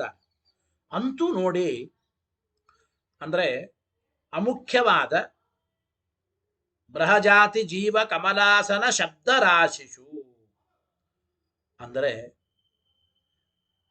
ಅಮುಖ್ಯವಾದ ಜಾತಿ ಮುಂತಾದ ಅಮುಖ್ಯ ಬ್ರಹ್ಮ ಇಲ್ಲಿ ಲಕ್ಷ್ಯ ಅಂತವ್ರಂತಾರೆ. ಗೊತ್ತಾಯಿತೋ ಇಲ್ಲ? ಅಂದ್ರೆ ಅಮುಖ್ಯನಾದ ಬ್ರಹ್ಮ ಅಂದ್ರೆ ಜಾತ್ಯಾದಿಗಳು, ಅಮುಖ್ಯವಾದ ಜಾತಿ ಮುಂತಾದ ಅಮುಖ್ಯ ಬ್ರಹ್ಮ ಇಲ್ಲಿ ಲಕ್ಷ್ಯ ಅಂತ ಮಾಯಾವಾದಿಗಳು ಅನ್ನಲ್ಲ. ಗೊತ್ತಾಯ್ತೋ ಇಲ್ಲ? ಅಂದ್ರೆ ಮುಖ್ಯವಾದ ಬ್ರಹ್ಮನೇ ಇಲ್ಲಿ ಲಕ್ಷ್ಯನಾದವು. ಜನ್ಮಾದ್ಯಸ್ಯ ಯತಃ ಓಂ ಈಂ ಎಂಬುವ ಎರಡನೇ ಲಕ್ಷಣ ಸೂತ್ರದಿಂದ ಈ ಲಕ್ಷಣದಿಂದ ಹೇಳಲ್ಪಟ್ಟ ಬ್ರಹ್ಮ ಅಂದ್ರೆ ಅಮುಖ್ಯ ಬ್ರಹ್ಮ ಅಂತ ಮಾಯಾವಾದಿಗಳಿಗೂ ಏನು ಸಮ್ಮತ ಅಲ್ಲ. ಮುಖ್ಯ ಬ್ರಹ್ಮನ ಲಕ್ಷಣವನ್ನೇ ಇಲ್ಲಿ ಹೇಳ್ತಾ ಇದ್ದಾರೆ ಅಂತ ಮಾಯಾವಾದಿಗಳು ಅಂತಾರೆ. ಅಮುಖ್ಯಂ ಬ್ರಹ್ಮ ಜಾತ್ಯಾದಿಕಂ, ಅಮುಖ್ಯನಾದ ಬ್ರಹ್ಮ ಜಾತ್ಯಾದಿಗಳು ಇಲ್ಲಿ ಲಕ್ಷ್ಯ ಅಂತ ಇಹ ಲಕ್ಷ್ಯಂ ಇತಿ ನಚ ಪರಸ್ಯಾಪಿ ಸಮ್ಮತ. ಹಾಗೆ ಪರಕೀಯನಿಗೂ ಕೂಡ ಏನು ಸಮ್ಮತ ಏನಿಲ್ಲ. ಹಾಗಾದ್ರೆ ಮುಖ್ಯ ಬ್ರಹ್ಮನ ಲಕ್ಷಣ ಇಲ್ಲಿ ಹೇಳ್ತಾ ಇದ್ದ. ಅಂದ್ರೆ ಮುಖ್ಯನಾದ ಪರಬ್ರಹ್ಮನ ಲಕ್ಷಣ. ನಮಗೇನು ಬ್ರಹ್ಮಭಾವ ಬರುತ್ತದೆ ಅಂತ ಹೇಳ್ತಾರೆ ಮಾಯಾವಾದಿಗಳು. ಆ ಮುಖ್ಯನಾದ ಪರಬ್ರಹ್ಮನ ಲಕ್ಷಣವನ್ನೇ ಈ ಸೂತ್ರದಲ್ಲಿ ಹೇಳ್ತಾ ಇದ್ದ. ಅದಕ್ಕಂದ್ರು ಆ ಮುಖ್ಯನಾದ ಪರಬ್ರಹ್ಮ ಏನಿದ್ದಾನೆ ಅವನು ಸವಿಶೇಷನೇ. ಮುಖ್ಯಂತು ಬ್ರಹ್ಮ ಸವಿಶೇಷಮೇವ. ಆ ಮುಖ್ಯನಾದ ಪರಬ್ರಹ್ಮ ಅವನು ಸವಿಶೇಷನಾದ ಪರಬ್ರಹ್ಮನೇ ಅಂತ ನಾ ಹೇಳ್ತಾ ಇದ್ದೆ. ಏನು ಯಾಕೆ? ಸಮುದ್ರಾಂತರ್ಗತತ್ವಾದ್ಯನೇಕ ವಿಶೇಷಣ ವಿಶಿಷ್ಟಂ ವಸ್ತು ಉಕ್ತ್ವಾ. ನೋಡಿ, ಅಸ್ಸೈ ಜಗತ್ತಿಗೆ ಜನ್ಮಾದಿ, ಯಾವನಿಂದ ಜನ್ಮಾದಿಗಳಾಗುತ್ತವೋ ತತ ಅವನು ಪರಬ್ರಹ್ಮ, ಆ ಪರಬ್ರಹ್ಮನ ಜಿಜ್ಞಾಸ. ಆಚಾರ್ಯ ಹೇಳ್ತಾರೆ, ಸಮುದ್ರದ ಮಧ್ಯದಲ್ಲಿರುವ ಮೂಲ ಪ್ರಕೃತಿಗೆ ಕಾರಣನಾದ ಸೂಕ್ತ ಉಪನಿಷತ್ತು ಸ್ಮೃತಿಗಳಿಂದ ಪ್ರತಿಪಾದ್ಯನಾದ ವ್ಯಕ್ತಿ ಅಂತ ಹೇಳ್ತಾ ಇದ್ದ. ಅಂದ್ರೆ ಸಮುದ್ರಾಂತರ್ಗತತ್ವ ಮೊದಲಾದ ವಿಶೇಷಣ ವಿಶಿಷ್ಟವಾದ ವಸ್ತುವನ್ನ ಹೇಳಿ ಅಂತಹ ಪರಬ್ರಹ್ಮನೇ ಇಲ್ಲಿ ಲಕ್ಷಣತೆಯ ಹೇಳಲ್ಪಟ್ಟವನು, ಲಕ್ಷ್ಯತೆಯ ಹೇಳಲ್ಪಟ್ಟವನು. ತದೇವ ಬ್ರಹ್ಮ. ಅಲ್ಲಿ ಮುಂದೆ ಬರುತ್ತದೆ, ಅಂಬಸ್ಯ ಪಾರೇ ಭುವನಸ್ಯ ಮಧ್ಯೇನ ಕಸ್ಯ ಪೃಷ್ಠೇ ಮಹತೋ ಮಹೀಯಾನ ತದೇವ ಬ್ರಹ್ಮ ಪರಮಂ ಕವೀನಾಂ ಇಷ್ಟಾಪೂರ್ತಂ ಬಹುದಾ ಜಾತಂ ಅಂತೆಲ್ಲ ವಾಕ್ಯಗಳಿದೆ. ಅನೇಕ ವಿಶೇಷಣಗಳಿಂದ ಹೇಳಲ್ಪಟ್ಟ ಬ್ರಹ್ಮ ಅವನೇ ಪರಬ್ರಹ್ಮ ಅಂತ. ತದೇವ ಬ್ರಹ್ಮ ಪರಮಂ ಕವೀನಾಮಿತಿ ತಸ್ಯೈವ ಮುಖ್ಯ ಬ್ರಹ್ಮತ್ವ ಅಭಿಧಾನ. ಮಾಯಾವಾದಿಗಳಂತೂ ಈ ಎರಡನೇ ಸೂತ್ರದಲ್ಲಿ ಬ್ರಹ್ಮನ ಲಕ್ಷಣ ಹೇಳ್ತಾ ಇದ್ದಾರೆ. ಎಂತಹ ಬ್ರಹ್ಮನ ಲಕ್ಷಣ? ಮುಖ್ಯ ಬ್ರಹ್ಮನ ಲಕ್ಷಣವನ್ನೇ ಎರಡನೇ ಸೂತ್ರದಲ್ಲಿ ಹೇಳ್ತಾ ಇದ್ದಾರೆ ಅಂತ ಮಾಯಾವಾದಿಗಳು ಒಪ್ಪಿಕೊಂಡಿದ್ದಾರೆ. ಆ ಮುಖ್ಯ ಬ್ರಹ್ಮ ಅಂದ್ರೆ ಏನು? ಸಮುದ್ರಾಂತ ಸ್ಥಿತನಾದವನು ಎಂಬುವ ಅನೇಕ ವಿಶೇಷಣಗಳಿಂದ ಕೂಡಿದ ವ್ಯಕ್ತಿನೇ ಮುಖ್ಯ ಬ್ರಹ್ಮ. ಅವನೇ ಮುಖ್ಯ ಬ್ರಹ್ಮ. ಅದು ಹೇಗೆ ಗೊತ್ತಾಗುತ್ತದೆ? ಅಂಬಸ್ಯ ಪಾರೇ ಭುವನಸ್ಯ ಮಧ್ಯೆ ಮೊದಲ ಮಹಾನಾರಾಯಣ ಉಪನಿಷತ್ತು ಸೂಕ್ತಗಳಿಂದ ಗೊತ್ತಾಗುತ್ತದೆ. ಇಂತಹ ವಿಶೇಷಣಗಳಿಂದ ಕೂಡಿದ ಪರಬ್ರಹ್ಮನನ್ನ ಹೇಳಿ ಆಮೇಲೆ ಇಂತಹ ವಿಶೇಷಣಗಳಿಂದ ಕೂಡಿದ ಬ್ರಹ್ಮನೇ ಪರಬ್ರಹ್ಮ. ತದೇವ ಬ್ರಹ್ಮ ಪರಮಂ ಕವೀನಾ. ಇಂತಹ ವಿಶೇಷಣಗಳಿಂದ ಕೂಡಿದ ಬ್ರಹ್ಮನೇ ಮುಖ್ಯ ಬ್ರಹ್ಮ ಅಂತ ಉಪನಿಷತ್ತುಗಳು ಅಲ್ಲೇನೇ ತಿಳಿಸಿಕೊಡ್ತಾ ಇದ್ದಾರೆ. ಆದ್ದರಿಂದ ಇಲ್ಲಿ ಮುಖ್ಯ ಬ್ರಹ್ಮನ ಲಕ್ಷಣ, ಆ ಮುಖ್ಯ ಬ್ರಹ್ಮ ಆದರೂ ಸವಿಶೇಷನಾದ ಮುಖ್ಯ ಬ್ರಹ್ಮನೇ ಹೊರತು ನಿರ್ವಿಶೇಷನಾದ ಮುಖ್ಯ ಬ್ರಹ್ಮ ಅಲ್ಲ ಎಂಬ ಮಾತನ್ನು ತಿಳಿಸಿಕೊಡ್ತಾ ಇದ್ದಾರೆ. ತದಿದ ಮಾಹ, ಅದನ್ನ ಹೇಳಿದ್ರು. ಬ್ರಹ್ಮಣೋ ಲಕ್ಷಣ ಮಾಹ ಇತಿ ಭಾಷ್ಯೇಣ. ಇಂತಹ ವಿಶೇಷಣಗಳಿಂದ ವಿಶಿಷ್ಟನಾದ ಜಿಜ್ಞಾಸ್ಯನಾದ ಆ ಬ್ರಹ್ಮನ ಲಕ್ಷಣವನ್ನ ಹೇಳ್ತಾ ಇದ್ದಾರೆ ಎರಡನೇ ಸೂತ್ರದಲ್ಲಿ ಅಂತ ಆಚಾರ್ಯರು ಭಾಷ್ಯದಲ್ಲಿ ಅವತರಣಿಕೆಯನ್ನು ಕೊಟ್ಟಿದ್ದಾರೆ. ತದಿದ ಮಾಹ ಬ್ರಹ್ಮಣೋ ಲಕ್ಷಣ ಮಾಹ. ಇಂತಹ ಬ್ರಹ್ಮನ ಲಕ್ಷಣವನ್ನೇ ಭಾಷ್ಯದಲ್ಲಿ ಹೇಳ್ತಾ ಇದ್ದಾರೆ ಅಂತ ಹೇಳ್ತಾ ಇದ್ದಾರೆ ಅಂತ ಅಭಿಪ್ರಾಯ. ಇಲ್ಲಿ ನೋಡಿ, ಇದರ ಮೇಲೆ ಮತ್ತೆ ಪ್ರಶ್ನೆ ಉತ್ತರ. ಜಗಜ್ಜನ್ಮಾದಿ ಕಾರಣತ್ವ ಇದು ಬ್ರಹ್ಮನ ಲಕ್ಷಣ ಅಂತ ಹೇಳಿದ್ರಿ. ಈ ಜನ್ಮಾದಿ ಕಾರಣತ್ವ ಎಂಬ ಲಕ್ಷಣ ಹೇಳುವ ಅವಶ್ಯಕತೆ ಏನಿದೆ ಈಗ? ಯಾತಕ್ಕೆ ಎರಡನೇ ಸೂತ್ರದಲ್ಲಿ ಬ್ರಹ್ಮನ ಲಕ್ಷಣ ಹೇಳಬೇಕಪ್ಪ ಅಂತಂದ್ರೆ ಅದಕ್ಕಾಗಿ ತಿಳಿಸಿಕೊಡ್ತಾ ಇದ್ದಾರೆ ಮುಂದೆ. ಪ್ರಶ್ನೆ ಉತ್ತರ. ಮೊದಲು ಪೂರ್ವ ಪಕ್ಷ ಪ್ರಶ್ನೆ ಏನು? ನನು ಚ ಬೃಹದ್ ಬ್ರಹ್ಮ ಇತಿ. ಬ್ರಹ್ಮ ಅಂದ್ರೇನು? ಬೃಹಿ ರುದ್ಧವು, ಗುಣಗಳಿಂದ ತುಂಬಿದವನು ಬ್ರಹ್ಮ. ಅದನ್ನೇ ಬರೀತಾರೆ ನೋಡಿ. ಏನು? ಬ್ರಹ್ಮ ಎಂಬ ಶಬ್ದಕ್ಕೆ ಬೃಹತ್ ಬ್ರಹ್ಮ ಇತಿ ಅಂದ್ರೆ ಸಮಸ್ತ ಗುಣ ಪರಿಪೂರ್ಣತ್ವಂ ಬ್ರಹ್ಮತ್ವಂ ಇದು ಪ್ರಸಿದ್ಧಮೇವ. ತತ್ಕಿಂ ಲಕ್ಷಣಾಂತರೇಣ. ಇಲ್ಲಿ ಒಂದು ಪ್ರಶ್ನೆ ಇಲ್ರಿ, ಬ್ರಹ್ಮನ ಜಿಜ್ಞಾಸ ಮಾಡಬೇಕು. ಬ್ರಹ್ಮನ ಜಿಜ್ಞಾಸ ಮಾಡಬೇಕು ಅಂದ್ರೆ ಬ್ರಹ್ಮ ಯಾರು ಅಂತ ಪ್ರಶ್ನೆ ಬಂತು. ನಿಜ, ಬ್ರಹ್ಮ ಯಾರು ಅಂದ್ರೆ ಆ ಶಬ್ದದಲ್ಲೇ ಹೇಳ್ಯಾರಲ್ರಿ. ಬ್ರಹ್ಮ ಯಾರು ಅಂದ್ರೆ ಆ ಶಬ್ದದಲ್ಲೇ ಅರ್ಥ ಇದೆ. ಬ್ರಹ್ಮ ಬೃಹಿ ರುದ್ಧವು, ಬ್ರಹ್ಮಣಾತ್ ಬ್ರಹ್ಮ, ಗುಣಗಳಿಂದ ತುಂಬಿದವನೇ ಬ್ರಹ್ಮ, ಸಮಸ್ತ ಗುಣ ಪರಿಪೂರ್ಣನಾದವನೇ ಬ್ರಹ್ಮ. ಬ್ರಹ್ಮನ ಲಕ್ಷಣ ಏನಪ್ಪಾ ಅಂದ್ರೆ ಸಮಸ್ತ ಗುಣ ಪರಿಪೂರ್ಣತ್ವಂ ಬ್ರಹ್ಮಣಃ ಲಕ್ಷಣಂ. ಬ್ರಹ್ಮ ಶಬ್ದದಿಂದಲೇನೆ ಸಮಸ್ತ ಗುಣ ಪರಿಪೂರ್ಣತ್ವ ಎಂಬುವ ಬ್ರಹ್ಮನ ಲಕ್ಷಣ ಗೊತ್ತಾದ ಮೇಲೆ ಈ ಮತ್ತೆ ಜನ್ಮಾದ್ಯಸಯತಃ ಎಂಬ ಎರಡನೇ ಸೂತ್ರದಿಂದ ಜಗಜ್ಜನ್ಮಾದಿ ಕಾರಣತ್ವಂ ಬ್ರಹ್ಮಣಃ ಲಕ್ಷಣಂ ಎಂಬ ಎರಡನೇ ಲಕ್ಷಣ ಯಾತಕ್ಕೆ ಬೇಕು? ಬ್ರಹ್ಮ ಶಬ್ದದಿಂದಲೇ ಗುಣ ಪರಿಪೂರ್ಣತ್ವ ಎಂಬ ಬ್ರಹ್ಮನ ಲಕ್ಷಣ ಗೊತ್ತಾಗುತ್ತಾ ಇರುವಾಗ ಪ್ರತ್ಯೇಕವಾಗಿ ಬೇರೆ ಲಕ್ಷಣ ಹೇಳುವ ಅವಶ್ಯಕತೆ ಏನಿದೆ ಎರಡನೇ ಸೂತ್ರದಲ್ಲಿ? ತತ್ಕಿಂ ಲಕ್ಷಣಾಂತರೇಣ ಅಂತ ಪ್ರಶ್ನೆ. ಅದಕ್ಕೆ ಟೀಕಾರಾಯರು ಉತ್ತರ ಕೊಟ್ಟರು, ಸತ್ಯಂ, ಹೌದು. ಗುಣ ಪರಿಪೂರ್ಣತ್ವ ಎಂಬುದು ಬ್ರಹ್ಮನ ಲಕ್ಷಣ ಒಂದು ಸರಿ. ಈ ಎರಡನೇ ಸೂತ್ರದಲ್ಲಿ ಮತ್ತೆ ಇನ್ನೊಂದು ಲಕ್ಷಣವನ್ನು ಯಾತಕ್ಕೆ ಹೇಳ್ತಾ ಇದ್ದಾರೆ ಅಂದ್ರೆ ತಥಾಪಿ ತದುಪಪಾದನಾರ್ಥಮೇತತ ಇತ್ಯದೋಷಃ. ನೋಡಿ, ಆ ಬ್ರಹ್ಮನ ಗುಣಪರಿಪೂರ್ಣತ್ವ ಎಂಬ ಏನು ಲಕ್ಷಣ ಇದೆ, ಬ್ರಹ್ಮ ಶಬ್ದದಿಂದ ತಿಳಿಯಲ್ಪಡುವ ಸಮಸ್ತ ಗುಣಪರಿಪೂರ್ಣತ್ವ ಎಂಬ ಪ್ರಧಾನವಾದ ಬ್ರಹ್ಮನ ಲಕ್ಷಣ ಏನಿದೆ, ಈ ಲಕ್ಷಣವನ್ನು ಸಮರ್ಥನೆ ಮಾಡೋದಕ್ಕಾಗೇನೆ ಜಗಜ್ಜನ್ಮಾದಿ ಕಾರಣತ್ವ ಎಂಬುವ ಎರಡನೇ ಲಕ್ಷಣ ಬೇಕು ಅಂತ ಟೀಕಾರ ಹೇಳ್ತಾ ಇದ್ದಾರೆ. ತಥಾಪಿ, ಹೌದು ಅಂದ್ರು. ಬ್ರಹ್ಮ ಶಬ್ದದಿಂದಲೇ ಗುಣಪರಿಪೂರ್ಣತ್ವ ಎಂಬ ಬ್ರಹ್ಮನ ಲಕ್ಷಣ ಗೊತ್ತಾಗುತ್ತದೆ. ಆದರೂ ತದುಪಪಾದನಾರ್ಥಮೇತತ ಇತ್ಯದೋಷ. ಆ ಗುಣಪರಿಪೂರ್ಣತ್ವ ಎಂಬ ಬ್ರಹ್ಮನ ಲಕ್ಷಣವನ್ನು ಸಮರ್ಥನೆ ಮಾಡೋದಕ್ಕಾಗೇನೆ ಇಲ್ಲಿ ಜಗಜ್ಜನ್ಮಾದಿ ಕಾರಣತ್ವ ಎಂಬ ಎರಡನೇ ಲಕ್ಷಣ ಅತ್ಯಂತ ಅವಶ್ಯಕ, ಬೇಕು ಎಂಬ ಮಾತನ್ನು ಹೇಳ್ತಾ ಇದ್ದಾರೆ. ಇಲ್ಲಿ ನೋಡಿ, ಏನ್ ಅಭಿಪ್ರಾಯ? ಲಕ್ಷಣ ಹೇಳೋದು ಅಂದ್ರೆ ಅರ್ಥ ಏನು ಅಂದ್ರೆ ಪ್ರಸಿದ್ಧೇನ ಹಿ ಅಸಾಧಾರಣೇನ ಧರ್ಮೇಣ ಅಪ್ರಸಿದ್ಧಂ ವಸ್ತು ಸಮಸ್ತೌ ವ್ಯಾವೃತ್ತತೆಯ ಅವಗಂತವ್ಯಂ. ಇಲ್ಲಿ ನೋಡಿ, ಈ ಲಕ್ಷ್ಯವಾದ ಪದಾರ್ಥ ಸಮಸ್ತ ವಸ್ತುಗಳಕ್ಕಿಂತಲೂ ಭಿನ್ನವಾದ ಧರ್ಮ ಉಳ್ಳದ್ದಾಗಿದೆ. ಅಂದರೆ ಸಮಸ್ತ ವಸ್ತುಗಳಿಂದ ಭಿನ್ನವಾಗಲಿಕ್ಕೆ ಕಾರಣವಾದ ಅಸಾಧಾರಣವಾದ ಧರ್ಮವನ್ನೇ ಲಕ್ಷಣ ಲಕ್ಷಣ ಅಂತ ಕರೀತೇವೆ. ಅಸಾಧಾರಣ ಧರ್ಮೋ ಹಿ ಲಕ್ಷಣಂ. ಅಂದರೆ ಲಕ್ಷ್ಯವಾದ ವಸ್ತು ತನ್ನಿಂದ ಭಿನ್ನವಾದ ಸಮಸ್ತ ವಸ್ತುಗಳಿಂದಲೂ ಭಿನ್ನವಾಗಿದೆ ಅಂತ ತಿಳಿಸೋದಕ್ಕಾಗಿ ಇರತಕ್ಕಂಥ ಅಸಾಧಾರಣ ಧರ್ಮವೇ ಲಕ್ಷಣ ಲಕ್ಷಣ ಅಂತ. ಅಂದ್ರೆ ಪ್ರಸಿದ್ಧವಾದದ್ದರಿಂದ ಅಸಾಧಾರಣ ಧರ್ಮದಿಂದ ಕೂಡಿದ ಅಪ್ರಸಿದ್ಧವಾದ ವಸ್ತು ಅದೇನೆ ಲಕ್ಷ್ಯ. ಅಂದ್ರೆ ಸಮಸ್ತ ವಸ್ತು ವ್ಯಾವೃತ್ತತೆಯ ಆ ವಸ್ತುವನ್ನು ನಾವು ಅಂದ್ರೆ ತಿಳಿಯಬೇಕು ಅಂತ ಅಭಿಪ್ರಾಯ. ಗೊತ್ತಾಯಿತೋ ಇಲ್ಲ? ಅಂದ್ರೆ ಪ್ರಸಿದ್ಧವಾದ ಅಸಾಧಾರಣ ಧರ್ಮ ಅಪ್ರಸಿದ್ಧವಾದ ವಸ್ತುವನ್ನ ಎಲ್ಲಾ ವಸ್ತುಗಳಿಂದ ಇದು ಭಿನ್ನ ಅಂತ ತಿಳಿಸಿಕೊಡ್ತದೆ. ಹೌದೋ ಇಲ್ಲ? ಅಸಾಧಾರಣ ಧರ್ಮ ಅದು ಅಪ್ರಸಿದ್ಧವಾಗಿ ಬಿಟ್ರೆ ಲಕ್ಷ್ಯದ ನಿರ್ಧಾರಣ ಮಾಡ್ಲಿಕ್ಕಾಗೋದಿಲ್ಲ.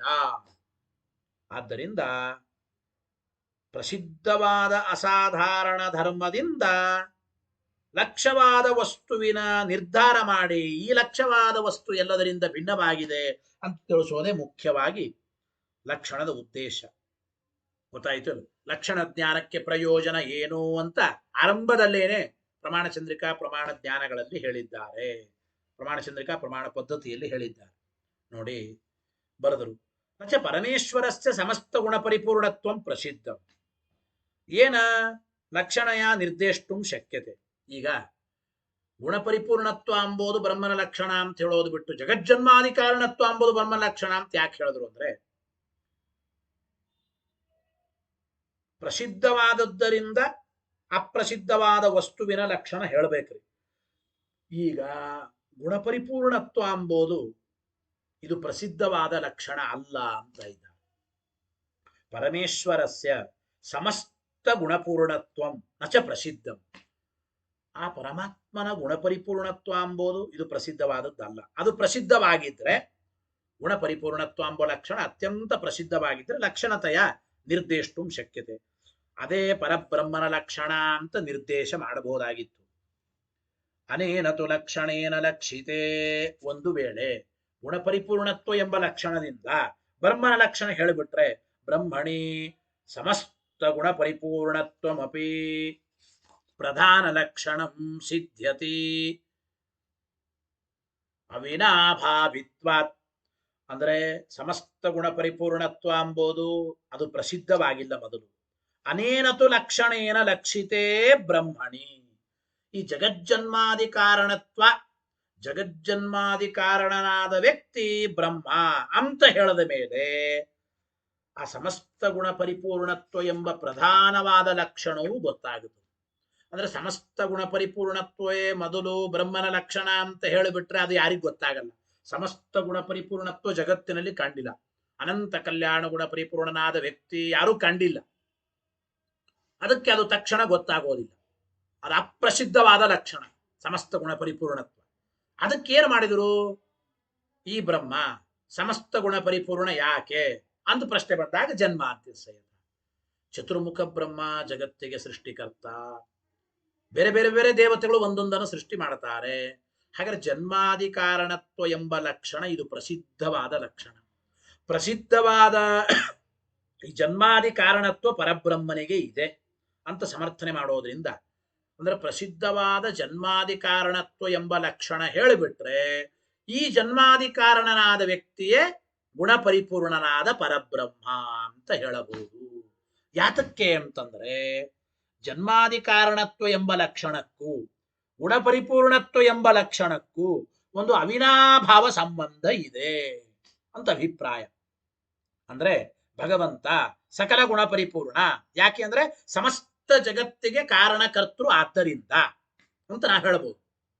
ಅಂದ್ರೆ ಬ್ರಹ್ಮ ಗುಣ ಪರಿಪೂರ್ಣಂ. ಯಾಕೆ? ಜಗಜ್ಜನ್ಮಾದಿ ಕಾರಣತ್ವಾತ್ ಅಂತ ಇದರ ಅಭಿಪ್ರಾಯ. ಅಂದ್ರೆ ಗುಣ ಪರಿಪೂರ್ಣತ್ವ ಎಂಬುದು ಪ್ರಧಾನ ಲಕ್ಷಣ. ಆ ಗುಣಪರಿಪೂರ್ಣತ್ವ ಎಂಬ ಪ್ರಧಾನ ಲಕ್ಷಣದ ಸಮರ್ಥನೆಗಾಗೇನೆ ವೇದವ್ಯಾಸರು 2ನೇ ಸೂತ್ರದಲ್ಲಿ ಜಗಜ್ಜನ್ಮಾದಿ ಕಾರಣತ್ವ ಎಂಬ ಲಕ್ಷಣವನ್ನ ಹೇಳಿದ್ದಾರೆ. ಅದರಿಂದ ಜಗಜ್ಜನ್ಮಾದಿ ಕಾರಣತ್ವ ಎಂಬ ಲಕ್ಷಣದಿಂದ ಅಪ್ರಸಿದ್ಧವಾದ ಪ್ರಧಾನವಾದ ಗುಣಪರಿಪೂರ್ಣತ್ವ ಎಂಬ ಲಕ್ಷಣ ಎಂಬುದು ಸಿದ್ಧವಾಗುತ್ತದೆ ಎಂಬುದನ್ನು ಹೇಳಿದಂತಾಯಿತು. ಇನ್ನು ಮುಂದೆ ಈ ಜಗಜ್ಜನ್ಮಾದಿ ಕಾರಣತ್ವ ಎಂಬ ಲಕ್ಷಣ ಇದು ಪರಬ್ರಹ್ಮನ ಲಕ್ಷಣ ಅಂತೆ ಹೇಗೆ ಹೇಳ್ತೀರಿ? ಎಲ್ಲ ವಿಚಾರ ಇರುತ್ತದೆ. ಆ ವಿಚಾರವನ್ನು ಮತ್ತೆ ನಾಳಿನ ಪಾಠದಲ್ಲಿ ನೋಡೋಣ ಅಂತ ಹೇಳ್ತಾ, ನಾಳೆ ಆಚಾರ್ಯರು ನೇರವಾಗಿ ಮಠದಲ್ಲೇ ಪಾಠ ಹೇಳ್ತೇನೆ ಅಂತ ಹೇಳಿದ್ದಾರೆ. ನಾಳೆ ನೇರವಾಗಿ ಶ್ರೀಮಠದಲ್ಲೇ ಪಾಠ ಇರುತ್ತದೆ. ಅವಶ್ಯವಾಗಿ ಎಲ್ಲರೂ ಬಂದು ಭಾಗವಹಿಸಬೇಕು ಅಂತ ಹೇಳ್ತಾ, ಹರಯೇ ನಮಃ. ಶ್ರೀಕೃಷ್ಣಾರ್ಪಣಮಸ್ತು.